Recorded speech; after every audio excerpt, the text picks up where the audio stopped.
논술형 K보건교사는 우리나라 청소년들 사이에서 결핵 유병이 증가한다는 신문 기사를 접하고 재직 중인 고등학교 학생들의 전반적인 건강 실태 및 결핵 감염 여부를 확인하겠다고 판단하였다. 다음은 구체적 실천을 위해서 K보건교사가 작성한 결제안이다. 보기의 지시에 따라 서술하시오. 10점짜리 문제이죠. 여기 지금 보면은 지시에 따라 서술하라고 하는 메인 밑에 물어보는 것들 있잖아요. 거기에 보면은 지금 2017, 2016년도처럼 서론, 본론, 결론으로 기술하시오. 그런 내용이 없어요. 예. 그러니까 이런 문제도 나왔었던 거예요. 서론, 본론, 결론의 형태가 아닌 거. 이런 문제도 지금 나왔던 거죠. 자, 일단 결핵이 많이 돌았던 거죠. 그래서 내부 결제, 전학년 건강 실태를 조사하고 결핵 집단 검진을 시행을 한 거예요. 보건실에서는 2014년 건강 실태 조사 및 결핵 집단 검진을 다음과 실시하고자 합니다. 자, 목적, 학생들의 건강 문제와 건강 행위 및 생활 습관 간의 상관관계를 파악한다. 학생들의 건강 유병률을 파악한다. 결핵 확진을 받은 학생들을 대상으로 결핵 유발 요인을 파악한다. 이 세 가지를 갖다가 목적으로 해서 삼고 있는 거죠. 그리고 세부 계획으로서는요. 1단계 12월 8일 날 전학년 건강 실태 조사를 위한 설문조사를 했고 12월 10일 날 보건소 흉부 엑스선 촬영 및 객단 검사에 의한 결핵 검진을 하고 그 다음에 3단계는 결핵으로 판정받은 학생군과 결핵이 없는 학생군을 대상으로 결핵 위험 요인의 노출 여부를 조사하기 위한 분석 역학 연구를 했고 결과 보고서를 제출을 한다. 협조사항, 실태 조사를 위한 설문조사 실시 및 결핵 검진 시기는 각 받은 교사의 지원을 받도록 함. 그래서 분석표 갖다가 이제 거기다 첨부를 해놨네요. 자, 그랬을 때 문제는 지금 뭐냐면 그래서 이제 검진 결과가 나온 거죠. 흉부 엑스선 촬영 검사 결과 양성, 음성, 확진에 의한 결핵 양성, 음성 해가지고 명수를 갖다 보여주고 있어요. 자, 물어보는 건 K보건교사가 기업과 디귿을 위해서 각각 적용하려고 하는 역학 연구 방법이 무엇인지 제시를 하고 보건교사가 고려해야 될 각각의 연구 방법이 가지는 제한점 또는 단점을 4가지씩 서술을 해보래요. 자, 기업과 디귿을 위해서 각각 적용하려고 하는 역학 연구 방법. 기업, 전학년 건강 실태 조사를 위한 설문지를 돌렸대요. 기업. 학생들의 건강 문제와 건강 행위 및 생활 습관 간의 상관관계를 파악하고자 했죠. 그래서 전학년을 대상으로 설문조사를 갖다가 돌린 거예요. 자, 그러면 이것도 역학 연구인 거죠. 한 시점에 딱 설문지를 싹 돌렸어요. 그래서 건강 문제와 건강 행위 및 생활 습관 간의 상관관계를 파악해보고 싶었던 거죠. 그렇죠? 이 목적에 도달하기 위해서 연구를 했을 거 아니에요. 어떤 역학 연구를 한 거냐. 그 다음에 세 번째도 물어봤죠. 결핵 확진을 받은 학생들을 대상으로 결핵 유발 요인을 파악하려고 한다. 그래서 결핵으로 판정받은 학생군과 결핵이 없는 학생군을 대상으로 결핵 위험 요인의 노출 여부를 확인하기 위한 분석 역학 연구를 했다. 자, 그럴 때 기억하고 디귿이 각각 어떤 역학 연구인지 제시를 하고 보건교사가 고려해야 될 각각의 연구 방법이 가지는 제한점 내지는 단점을 4가지씩 서술을 하래요. 첫 번째 기억은 뭐냐면 한 시점에 설문지를 쫙 돌려가지고 뭐를 한 거예요? 건강 문제와 건강 행위 및 생활 습관 간의 상관관계를 파악해봤죠. 즉 행위가 정말 그 문제를 갖다 일으켰냐 이걸 알아보고 싶은 거죠. 그래서 뭘 한 거예요? 그렇게 역학 조사를 한 거예요. 이런 역학 조사를 뭐라 그러냐면은 단면 조사 연구라 그래요. 일정한 연구 집단을 대상으로 특정 시점 또는 짧은 기간에 질병과 인구 집단 간의 관련성을 연구해 보는 거. 그래서 뭐를 할 수가 있냐면은 결핵 유병률을 확인해 볼 수 있어요. 그 시점에 있어서의 유병률을 확인할 수가 있다. 그래서 일명 뭐라 그러냐면은 유병률 조사라 그래요. 제목은 단면 조사 연구. 일정한 인구 집단을 대상으로 특정 시점이나 기간, 짧은 기간 내 질병을 조사하고 질병과 인구 집단 간의 관련성을 연구해서 유병률을 확인할 수 있다. 일명 유병률 조사. 제한점이다. 단점은 뭐냐? 첫 번째, 지금 시점에 결핵에 걸린 군하고 안 걸린 아이들이 있어요. 조사를 해봤더니. 그럼 유병률은 알 수가 있죠. 그런데 대체 애가 그 결핵에 걸린 것이 뭐를 안 해서 뭐 어쩐 것인지 그 전후관계를 잘 몰라요. 첫 번째, 시간적 전후관계가 모호해요. 두 번째, 전체가 아니라 연구에 참여한 사람만으로 참여한 사람으로 제한될 가능성이 있겠고요. 세 번째가 유병기간이 아주 긴 환자라고 하면 짧은 기간에도 상대적으로 더 많이 포함되어 있을 수가 있겠죠? 유병기간이 긴 환자가 짧은 환자에 비해서 상대적으로 더 많이 포함될 수가 있겠고, 네 번째, 희귀질환, 드문 노출 수준을 가지는 위험 요인인 경우는 통제적 검정력이 확보되기 어렵다. 그렇잖아요. 정말 걔가 걔를 일으켰는지를 갖다가 어떻게 확인할 수 있겠어요? 저 드문 노출을 갖다가 가지는 위험 요인이라고 한다면, 자, 이 네 가지 갖다가 대표적으로 교과서에서 꼽고 있는 단면조사 연구의 단점이에요. 첫 번째, 시간적 선후관계가 모호해요. 뭐가 선이고 뭐가 후인지 알 수 없어요. 두 번째가 그러니까 결핵에 걸려서 얘가 영양 상태가 나빠지고 뭐가 나빠진 건지, 또는 뭐 행이라고 하면 참 애매하긴 하다. 결핵은 결핵에 영향을 주는 행위가 있을까? 왜냐면 저는 이 문제를 맨날 보면서 포커스가 참 애매모호하다라는 생각을 참 많이 해요. 차라리 무슨 비만이나 이런 거였으면 오히려 낫지 않았을까 생각이 드는데, 생활습관과 예? 건강 문제인 결핵과의 관계성을 본다는 건 참 애매모호한 것 같거든요. 결핵이 생활습관과 관련되어 있나? 행위는 뭐하고 관련되어 있나 그럼? 행위. 그러니까 문제를 교수님들이 내시면서 참 그 뭐라고 할까 참 답을 위한 문제를 내시는 예, 좀 맥락이 이게 맞닥뜨리지 않아서 대체 이게 뭐 처음에 뭘 물어보려고 이랬을까 생각이 들었는데 결핵이잖아요. 그래서 결핵인데 이제 이렇다는 거죠. 건강 실태 조사 및 결핵 검진이니까 결국 결핵에 포커스가 맞춰져 있는 거잖아요. 하여튼 그렇고요. 그래서 이건 단면조사 연구라고 그래요. 두 번째는 이제 뭘 하면 돼요, 디귿. 결핵 확진을 받은 학생을 대상으로 결핵 유발 요인을 파악하는데 그걸 하기 위해서 뭘 하는 거예요? 결핵으로 판정받은 군과 결핵이 없다고 나온 군을 대상으로 결핵 위험 요인의 노출 여부를 조사하기 위한 분석 역학을 실시를 한다는 거죠. 목적과 함께 어때요? 연구 방법을 같이 보는 거예요. 이런 연구를 뭐라 그래요? 환자와 대조군 연구라 그래요.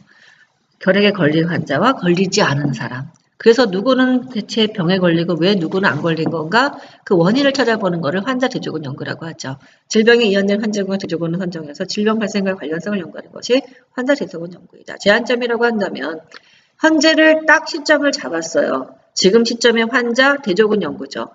그래서 과거를 되돌아가요. 그렇죠? 그래서 일명 환자 대조군 연구를 후향성 조사라 그래요. 지금 환자하고 결핵에 걸리지 않은 대조군이 있어요.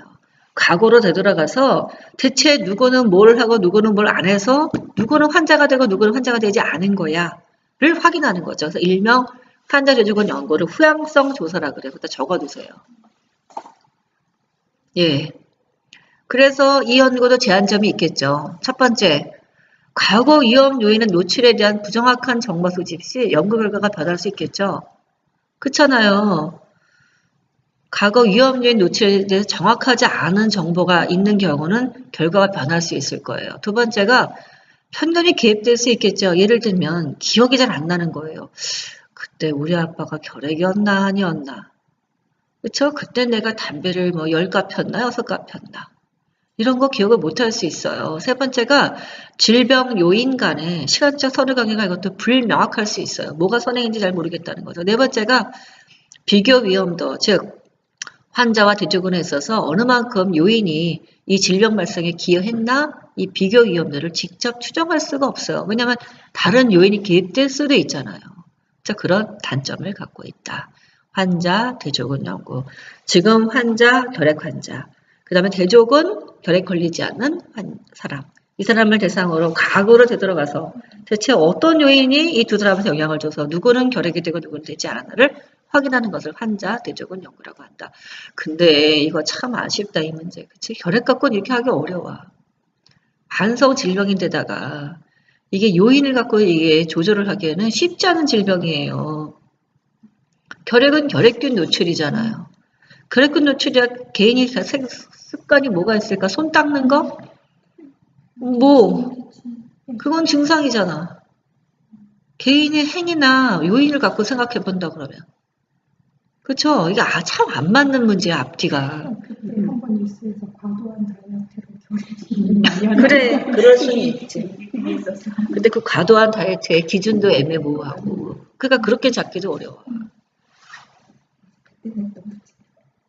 하여튼 이래서 저는 맨날 이 문제 보면서 아유 참 애매해 모호하다. 문제를 위한 문제예요 그냥. 자 그래서 거기까지가 지금 환자조적은 연구예요. 자 이거 말고 또 뭐가 있냐면은 전향성 연구라고 있어요. 지금 우리가 후향성을 하나 본 거잖아요. 전향성 연구도 있어요. 일명 코호트 연구라 그래요. 예, 코호트 많이 나와요. 자, 저향성 연구니까 말 그대로 전향 앞을 바라보는 거죠. 이거는 뭐냐면은 건강한 사람을 대상으로 해요.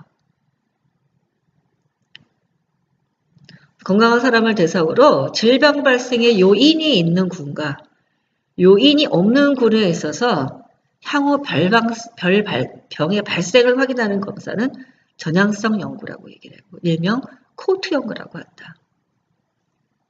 코호트의 정의가 뭐냐면 동일한 조건을 가진 군, 그걸 코호트라고 그래요.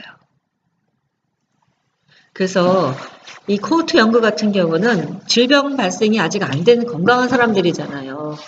예를 들면은 연대에서 역학연구실에서는 뭐가 있냐면 우리는 아주 코호트가 많다 얘기를 해요.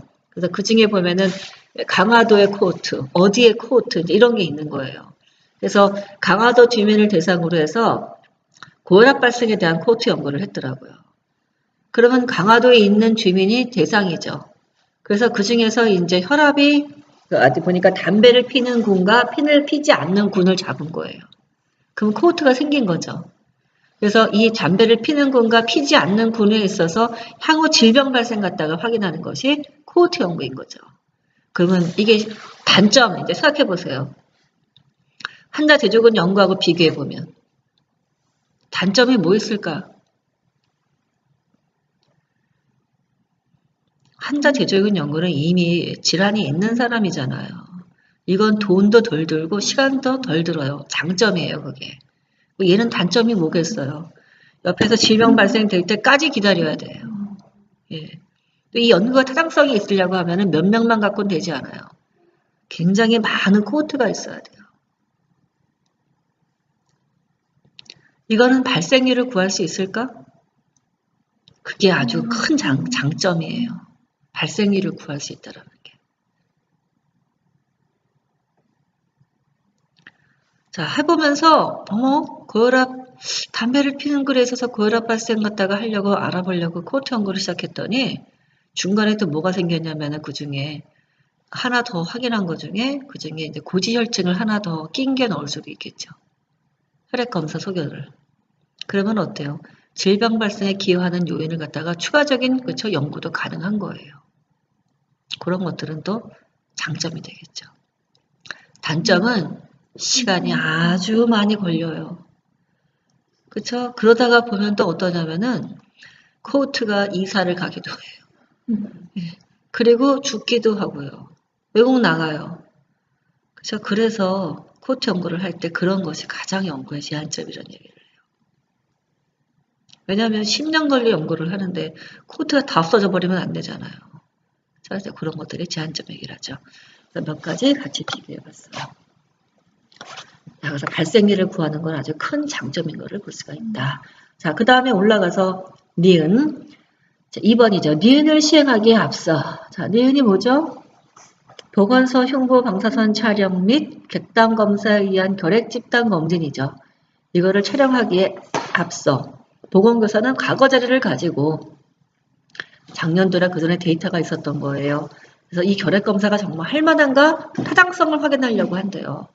자, 우리가 지금 여기 보면은 방사선 촬영하고 객단 검사 이가 있는 거죠. 대표적인 스크리닝 검사 중에 하나인데 스크리닝 같은 거는 객단 검사는 스크리닝이 아니라 거의 확진인데 그렇죠? 방사선 촬영하고 객단 검사에 의한 결핵 집단 검진을 하는데 결핵 검사가 정말 그거 타당한 검사야? 즉 이거를 하면 결핵 환자 발견하는 거 맞아? 하는 게 지금 타당성이잖아요. 그래서 확인하고자 한다. 첨부자료에서 제시한 2011년 결핵 집단검진 결과 분석표에 근거하여 흉부 방사선 촬영 검사의 양성 예측도와 음성 예측도를 백분율로 산출을 하고 산출값은 반올림 없이 첫째 자리까지 제시할 것. 산출값의 의미를 각각 서술해 보래요. 자, 시험 문제에서 물어본 건 뭐냐면은 예측도를 물어본 거예요, 지금. 양성 예측도, 음성 예측도. 자, 결핵 집단 검진이라고 얘기하죠. 흉부 엑스레이 촬영이 집단 검진인 거예요. 우리 2016년도 기출이었던 문제 뭐가 있었어요? 결핵의 집단 검진인 T-테스트를 물어봤잖아요. 판독 결과 물어봤죠. 2015년도 시험 문제 지금 뭘 물어본 거예요? 흉부 방사선 촬영도 하나의 집단 검진인 거예요. 그럴 때 이 검사의 양성 예측도, 음성 예측도 갖다가 물어보고 있는 거죠. 그럼 이제 계산을 하면 되겠죠? 양성 예측도의 의미는 뭐예요? 흉부 검사상 양성이라고 나온 사람이 정말 결핵 환자일 가능성. 확진에 의한 결핵 양성이 있잖아요. 그러면은 30분의 20이 되겠죠. 음성 예측도는 흉부 방사선 촬영상 음성이라고 나온 470명 중에서 결핵의 음성으로 나온 수 465. 그 의미값을 알면은 다 구하기 쉬워요. 각각 계산해가지고서 100번율로 환산하면은 하나는 66.6, 하나는 98.9가 나오는 거죠. 산출값은 반올림 없이 첫째 자리까지 제시를 하라고 하니까 거기까지 제시해서 보여주면 되고요. 이거 잘 보셔야 돼요. 둘째 자리까지 나오는 경우들도 있거든요. 소수점 첫째 자리까지만 해가지고서 제시를 해주고요. 산출값의 의미를 설명을 하래요. 자, 산출값의 의미, 양성 예측도의 의미는 뭐예요? 결핵에 걸렸는지 확인하기, 흉부 엑스선 촬영이란 검사를 하면 양성 예측도는 촬영 결과 양성인 사람의 실제 결핵 환자일 확률이 100명, 몇 명? 66.6명. 그러면 이거 높지 않지. 90%는 돼야지 쓰지, 그래도. 그렇죠? 90%는 보통 대화가 높다고 그러고, 음성 예측도는 98.9. 그러니까 오히려 여기서 지금 보면은 음성 예측도가 높은 편이에요. 음성일 가능성이 높다는 것이야. 양성일 가능성보다. 그래서 우리가 엑스레이 찍었을 때 그 확진이라고 안 하잖아요, 보통. 더 정밀한 검사가 뭐예요? 그 다음에 하는. 객단 검사 갖다가 받게 되겠죠. 됐죠? 자, 그래서 여러분이 여기서 이제 공부해야 될 것도 엄청 많아요. 첫 번째, 아주 역학에 대한 자료는 다 넣었어요. 역학은 누구를 대상으로 해요? 우리는 사람을 대상으로 해요. 그 시대에 만연하는, 우리 지금 살고 있는 이 시대에 만연하는 우리들의 생리적 상태, 이상 상태, 그게 바로 뭐예요? 질병과 비질병, 건강과 비건강, 이게 되겠죠? 이런 상태에 대해서 빈도하고 분포, 어디에 많은지, 누구한테 많이 발생하는지, 어느 만큼 많은지, 그게 지금 뭐예요? 빈도하고 분포잖아요. 그 왜 이런 빈도와 분포가 나온 거야? 예를 들면 뭐 결핵은 아까 왜 분포에서 뭐 오래 했는데 확 뭐 줄었다, 늘었다 이런 것들 있죠. 이런 거를 결정하는 요인들이 있겠죠? 그게 원인인 거잖아요. 그 원인들을 정말 연관성이 있어? 그 연관성 여부에 근거를 두고 밝혀보는 것이 역학이라는 학문이에요. 역학이 어렵지 않아요. 항상 이렇게 정의를 쓸 때는요. 이런 긴 정의는 첫 번째가 대상이 있어야 돼요. 누가 하는지. 누구를 대상으로 하는지. 그 다음에는 목적이 뒤에 이제 쭉 기술되는 거죠. 생리적 상태, 이상 상태의 빈도와 분포를 결정하는 요인들을 원인적 연관성 여부에 두고 근거를 밝혀보는 학문. 이거를 역학이라고 정의를 해요. 역학의 목적 넘어가도 되겠고요. 역학 활용도 넘어가도록 할게요. 자, 유행조사. 우리 질환이 유행하면 유행조사를 하죠. 유행되고 있는 거 맞아? 그래서 유행조사 시험 문제 한 번 나온 적이 있었어요. 자, 그 다음에 내려가게 되면은 역학 연구 방법들이 쭉 있는 거죠. 자, 역학 연구는 결국은 뭘 하는 거예요? 어떤 질병이나 비건강 문제가 있을 때 이게 왜 생기는지 원인을 밝혀보는 게 역학 연구예요. 그 역학의 원인을 밝혀보기 위한 방법에는 크게는 세 가지가 있다. 첫 번째가 기술 역학, 두 번째가 분석해보고 조사해봤다 해서 분석 역학, 세 번째가 임상 실험 역학이라고 있잖아요. 크게 세 가지가 있어요. 자, 역학 연구 방법은 이 질병 일으키는 원인이 뭐지? 원인을 알아보는 것 같다가 우리가 역학 연구라고 하는데 크게 첫 번째가 기술한다, 기술 역학. 두 번째가 분석했다, 분석 역학. 세 번째가 임상적인 실험을 했다, 임상 실험 역학이 있는 거예요. 첫 번째 기술 역학. 자, 기술 역학은 처음부터 끝까지를 그대로 기술하는 학문이에요. 역학 연구 방법이에요. 종결까지를. 마치 뭐를? 자연사 있잖아요. 우리 지난 시간에 자연사 공부 잠깐 했었죠. 발생시에서 끝까지 5단계 있잖아요. 발생시부터 종결까지를 그대로 기술하는 기술 역학을 기술 역학. 기술이라는 게 디스크립션이 있죠. 쓰는 거. 기술하다의 그 기술이에요. 그래서 사람, 장소, 시간에 대해서 우리가 어때요? 특성을 기술하는 것이 기술 역학이에요.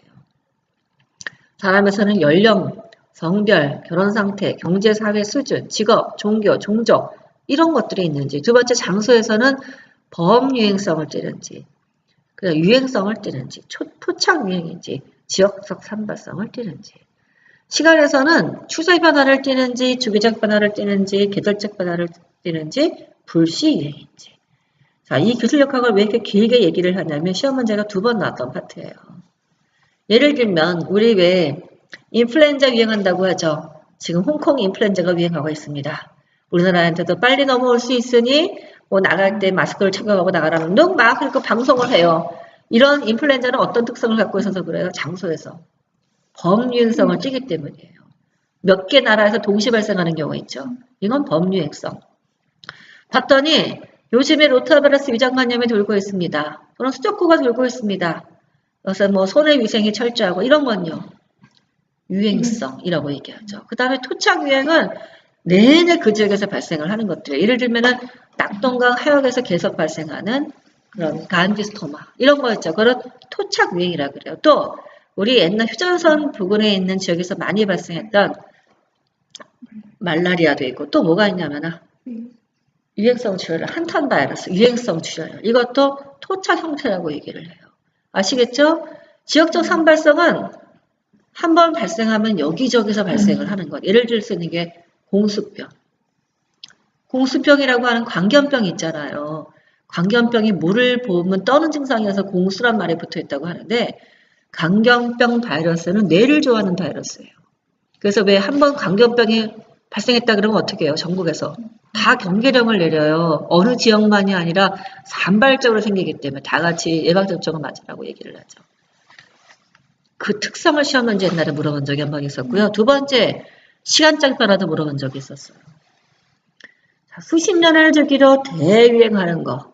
옛날에 보면 패스트, 흑사병 이런 것들 있잖아요. 디프테리아. 한 번 일고 나면 싹쓸이 한다 그러죠. 인구의 몇 %를 줄이게 만든다는 이런 추세 변화, 장기 변화 갖다가 띄는 것들, 이런 것들을 장기 변화 양상을 띈다 그래요. 두 번째는 주기적 변화이자 단기 변화. 이거는 수년을 주기로 유행하는 거. 예, 지난 뭐 3년 전에 이어서 다시 또 유행성 예선님이 돌기 시작했습니다. 예, 홍역이 돌기 시작했습니다. 이런 건 다 뭐라 그래요? 주기적 변화를 띈다 그래요. 몇 년을 주기로 변화하는 거. 수십 년 주기로는 추세 변화. 수년을 주기로는 단기적 변화. 계절적 변화 양상을 띠는 것도 있나요? 겨울에는 호흡기, 여름에는 소화기 이거 있잖아요. 그 다음에는 불시유행이자 돌연유행 양상을 띠는 것들도 있다. 자, 그래서 그 중에서 단기 순환 변화. 이거 국시에도 기출되고 있는 그 내용들이에요. 기술 역학의 그 내용들. 장수하고 시간은 꼭 공부를 해두셔야 돼. 자, 그 중에서 주기적 변화. 97년도인가 2002년도에 홍역이 대거 유행한 적이 있었어요. 전국적으로 7천 몇백 명이 유행을 한 거예요. 그때 나왔던 결과가 뭐냐면은 집단 면역이 떨어졌다. 그래서 예방접종을 막 강화했던 것을 볼 수가 있죠. 그래서 주기적 변화 일으키는 중요한 원인에 뭐가 있냐면은 집단 면역 수준의 저하를 들어요. 집단 면역이란 뭐냐? 전체 인구 중에서 면역력을 갖고 있는 사람의 수를 집단 면역이라고 얘기를 해요. 그럼 집단 면역은 처음에 어떤 질환이 발생하면 어때요? 앓고 나서 뭔가 면역체가 많이 생겼으니까 전체 인구수에서 면역 있는 사람들도 많았겠죠. 그런데 시간이 점점 흘러가봐요. 면역력은 떨어질 것이고 외부에서 유입된 인구들도 있겠고 그렇죠? 그런 인구들에게 새로 태어난 사람도 있을 거 아니에요. 그래서 어떻게 해요? 점점 분모가 커지기 시작하면 분자 흔들도 작아지죠. 이게 일정 수준에 도달하게 되면 어떻게 해요? 다시 질환이 또 다시 발생을 한다는 거죠. 그 일정 수준을 뭐라 그러냐면 한계 밀도라고 얘기를 해요. 한계 밀도. 기출되었던 문제의 답들이어서 그거 잠깐 설명을 드렸어요.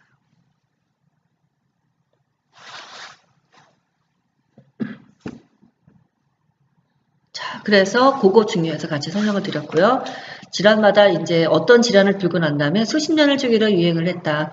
이 질환은 어떤 변화를 띠는가? 장기 변화, 주기적 변화. 이렇게 좀 기억해 두시라는 얘기예요. 자, 처음부터 끝까지 갖다가 쭉 연구를 하는 이런 기술역학 분야가 있는가 하면 보통 이 기술역학을 토대로 뭐가 만들어지냐면은 질환마다 특성이 다 토대로 만들어져요. 그 다음에 이제 또 분석역학이라는 게 있는 거죠. 두 번째. 자, 분석역학에는 크게는 단면조사, 또 뭐가 있대요? 코호트 연구, 그 다음에는 환자 대조군 연구가 있다. 아까 우리가 봤던 거죠? 시험 문제 지금 두 가지 나온 거잖아. 이번 문제에서는. 단면조사 연구 아까 설명했었죠? 지금을 딱 시점으로 또는 아주 짧은 기간 동안에 있어서의 질병 원인과 결과 간의 상관관계를 연구해보는 거를 우리가 보통 단면조사 연구라고 한다. 그 시점을 갖다가 보니까 우리가 확인할 수 있는 거는 현재 환자가 몇 명이지 유병률을 확인할 수 있어요. 그래서 일명 뭐라 그래요? 유병률 조사라고 얘기를 한다.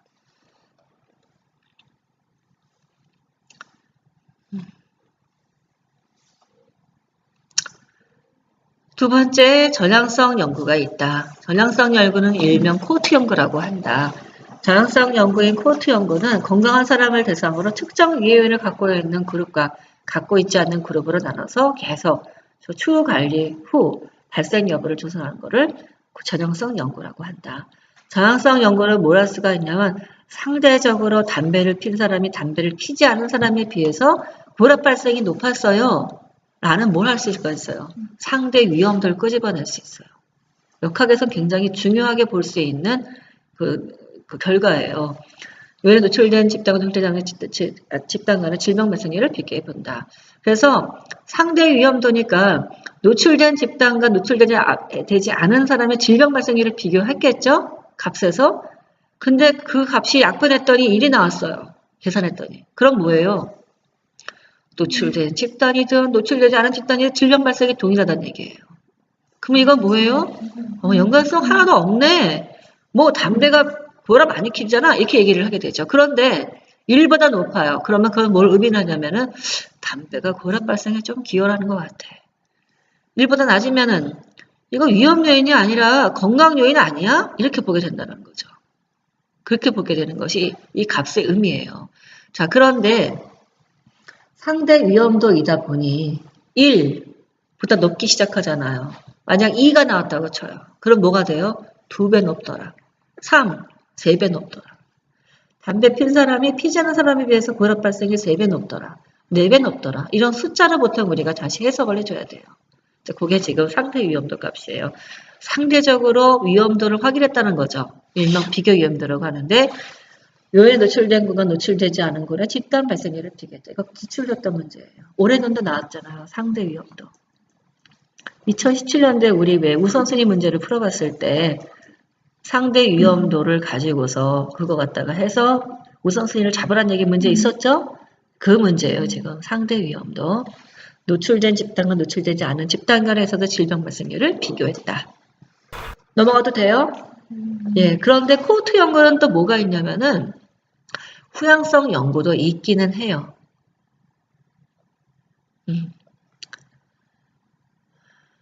후향성 연구, 후향성 연구. 요거 지금 카테고리가 약간 잘못 차이가 났네.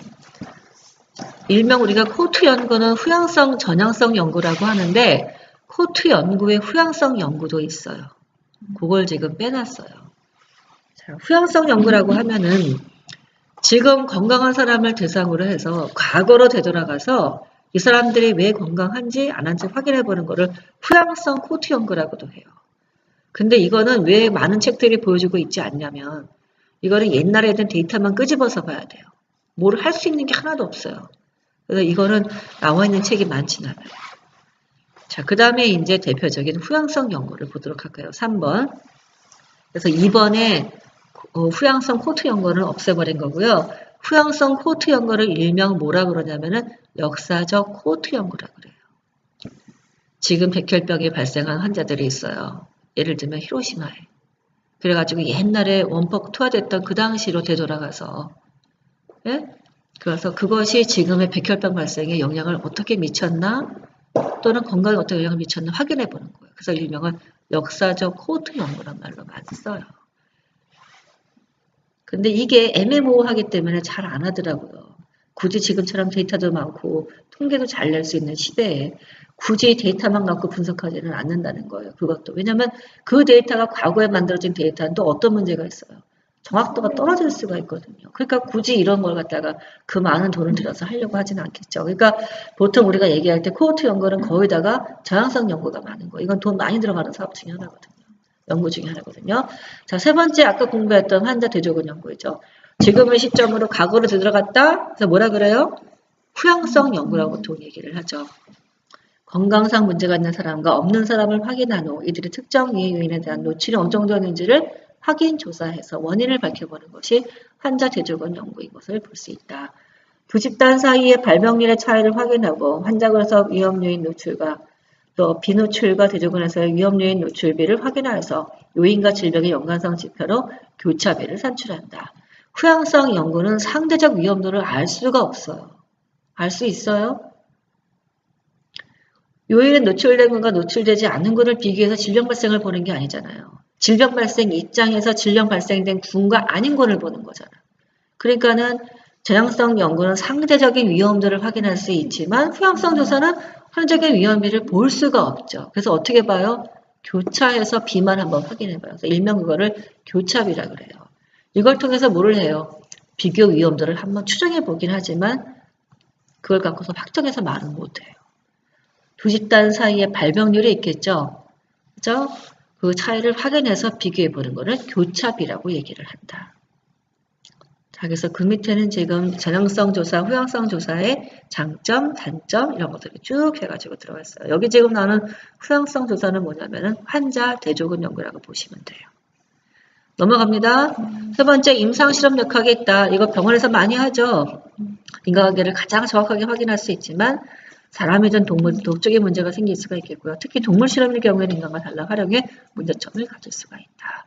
자, 그 다음에 공부하는 것이 정말 시험에도 많이 나왔던 집단검진이에요. 아까 거기 결핵에 대한 집단검진 이렇게 나왔죠.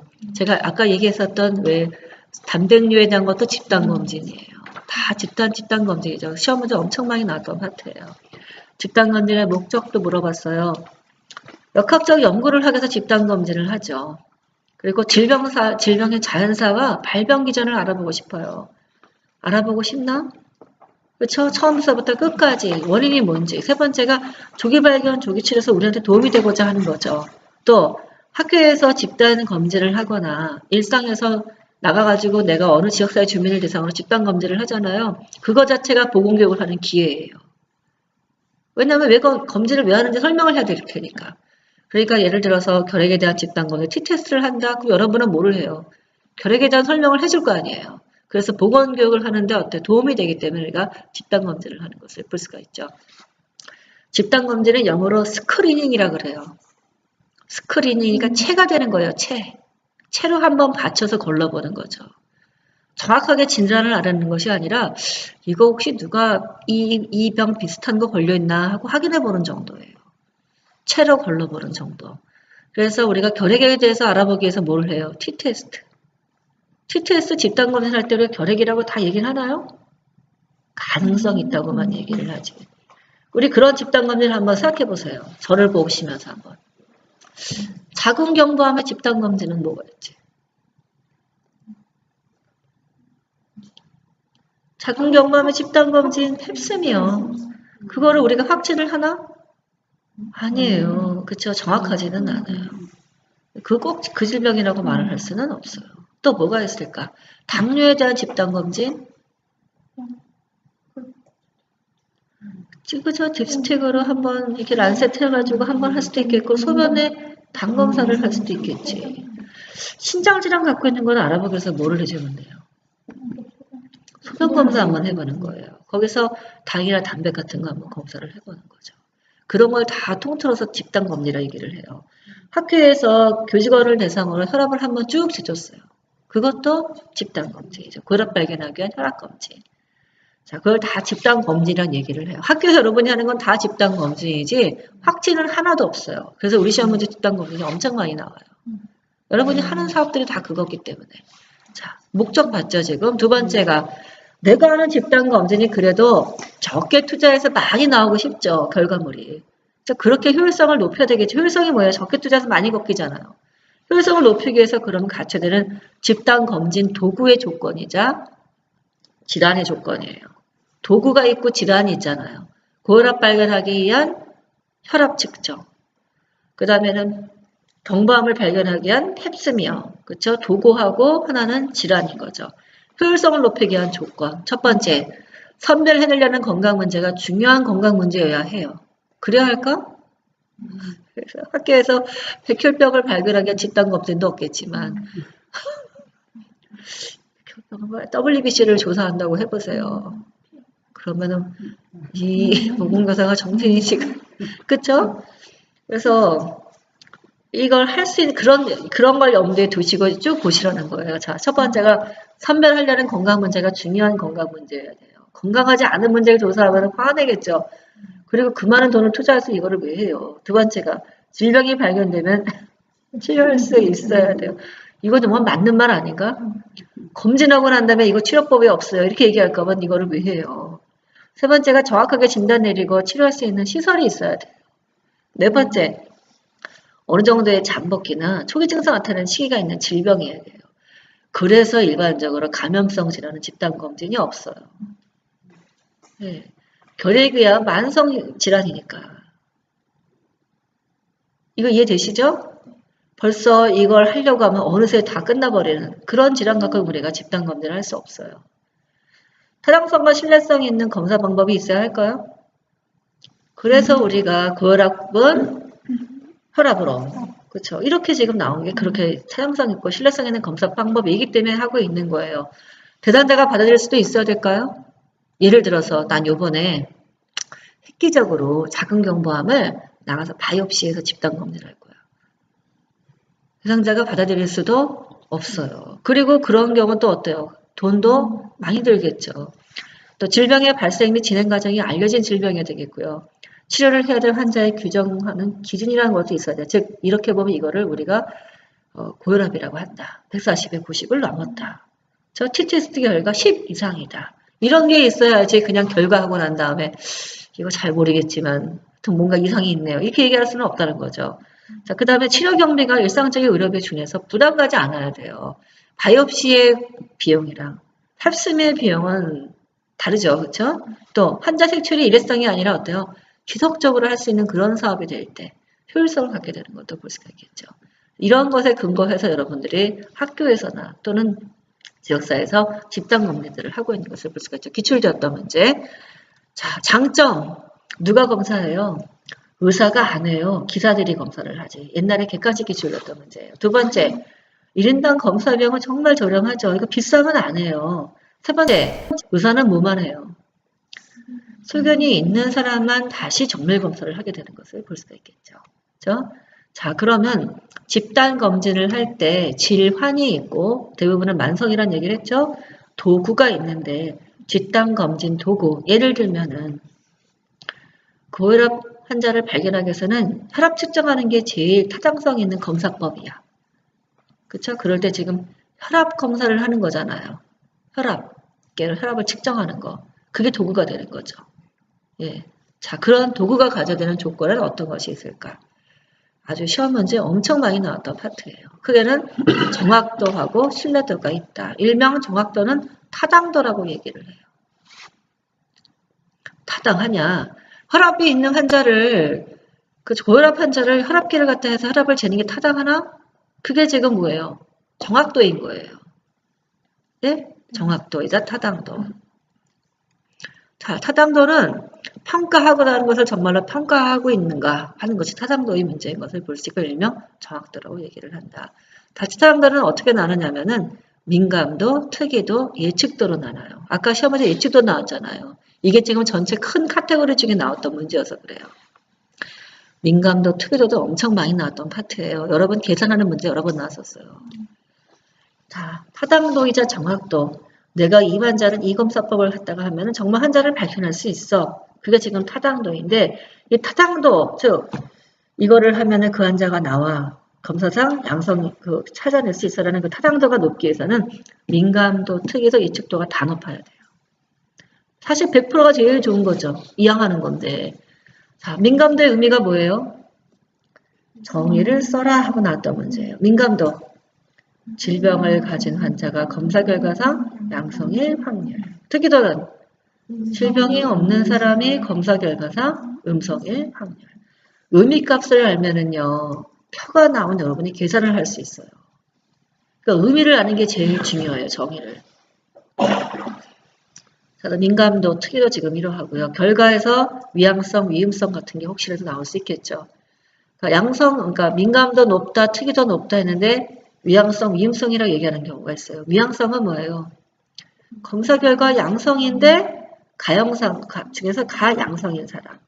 위음성은 검사 결과 음성자 중에서 가음성자. 가짜 음성이 나온 사람들 있고 가짜 양성이 나온 사람들 있잖아. 그거를 위양성, 위음성이라고 얘기를 해요.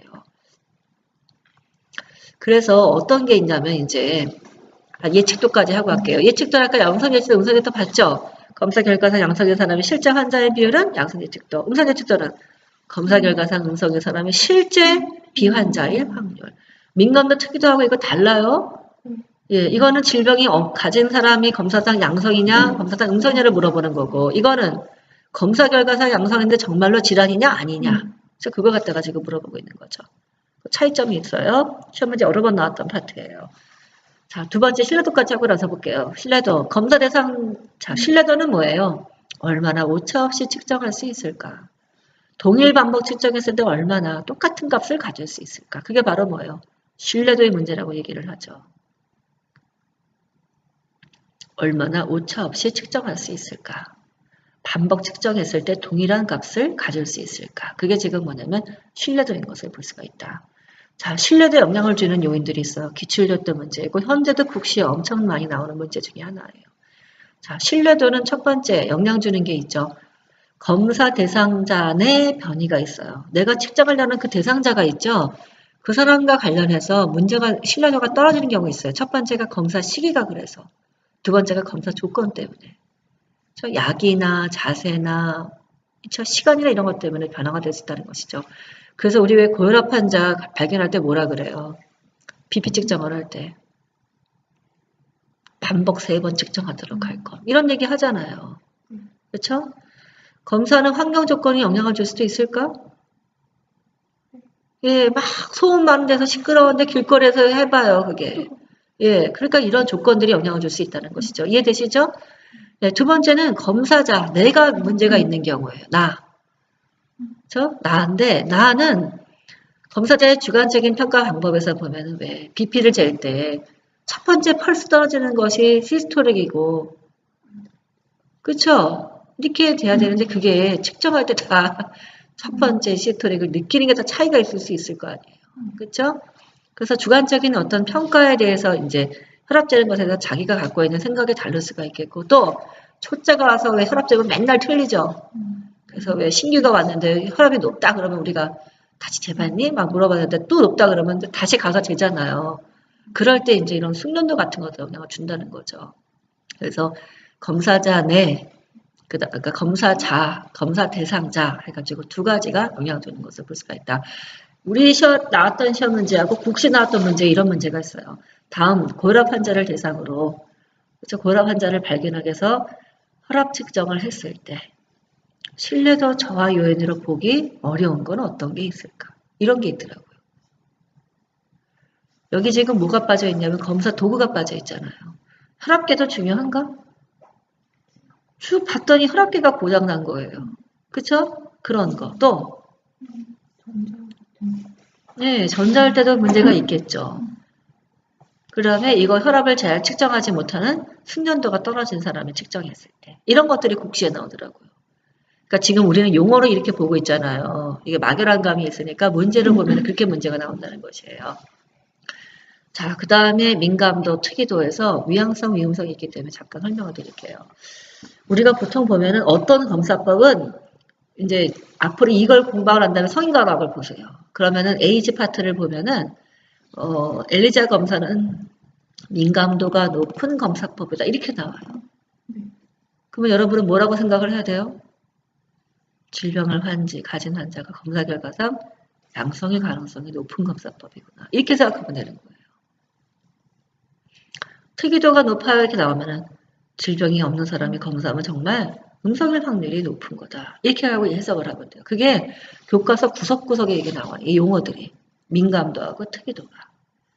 자, 그래서 우리가 에이즈 환자에 걸렸는지를 확인하기 위해서 뭘 하냐면은 엘리자 검사를 실시했어요. 그럼 민감도가 높은 거죠. 그냥 이 검사를 갖다가 해서 한번 걸러냈어요. 그러면 어떻게 하냐면 다시 한번 하죠, 이거. 반복해서 측정하도록 해요.